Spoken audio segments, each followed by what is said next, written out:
ভাইয়ের হত্যার বিচার চাই, আমার ভাইয়ের হত্যার বিচার চাই।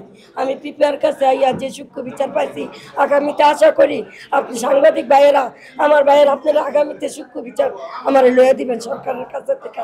আমার ভাইয়ের আসামিকে সূক্ষ্ম বিচার চাই।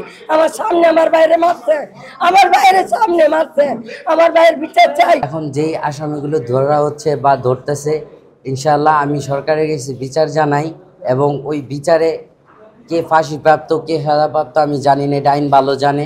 তবে আমি এতিম হিসাবে আপনাদের কাছে এই বিচারটা চাই।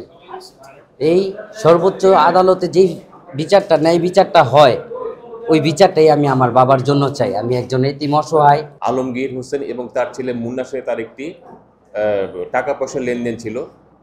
এই আসামি মোহাম্মদ জুয়েল মিয়া আলমগীর এবং মুন্নার কাছ থেকে বেশ কিছু টাকা ধার নিয়েছিল ব্যবসা সংক্রান্তে। এই টাকার সংক্রান্তে আলমগীর এবং মুন্নার সঙ্গে জুয়েল মিয়ার একটি বিরোধ চলে আসছিল। এই সংক্রান্তে আলমগীর হোসেন এবং মুন্না এই আসামি জুয়েল মিয়ার একটি মোটরসাইকেল ঘটনার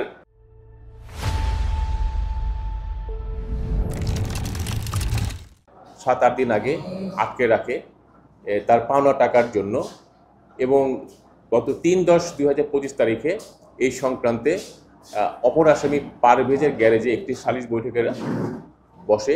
সেখানে আমাদের ভিকটিম আলমগীর হোসেন না যাওয়ার কারণে আসামি জুয়েল মিয়ার নির্দেশে এজার নামেও আসামিরা ভিকটিম আলমগীরকে তার বাসা থেকে ধরে নিয়ে আসে, জোরপূর্বক ধরে নিয়ে আসে, এবং সেখানে আলমগীর হোসেন এই তার পাওনা টাকা ফেরত দেওয়ার কথা বললে সেখানে কথা কাটাকাটি পর্যায়ে এই আসামি জুয়েল মিয়ার নির্দেশে এজার নামে অন্যান্য আসামিরা আলমগীরকে দেশীয় অস্ত্রশস্ত্র দ্বারা আঘাত করে, পূর্ব পরিকল্পনা অনুযায়ী আঘাত করে তাকে আঘাত করে, এবং মুমূর্ষ অবস্থায় আলমগীরকে ওই দিনে ঢাকা মেডিকেল কলেজ হাসপাতালে নিয়ে যাওয়ার পরে পরদিন শনিবার ঢাকা মেডিকেল কলেজ হাসপাতালে ভিকটিম আলমগীর হোসেন মৃত্যুবরণ করে। এই মামলা রুজু হওয়ার 24 ঘন্টার মধ্যে পিবিআই নারায়ণগঞ্জ গতকাল 6 তারিখ 6/10/2025 সালে আমাদের পিবিআই শিডিউলভুক্ত হয়।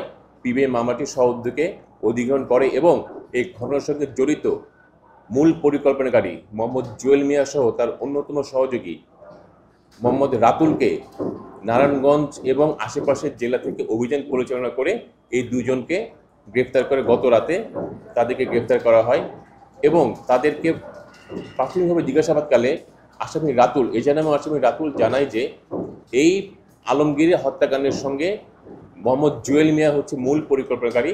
জুয়েল মিয়ার পরিকল্পনা এবং নির্দেশে এজার নেমো অন্যান্য আসামিরা আলমগীর হোসেনকে তার বাসা থেকে জোরপূর্বক তুলে নিয়ে এসে এই সালিশ বৈঠকের একটি প্রহসন ঘটিয়ে তাকে দেশীয় অস্ত্র দ্বারা আঘাত করে এবং এই হত্যার উদ্দেশ্যে তাকে আঘাত করা হয়।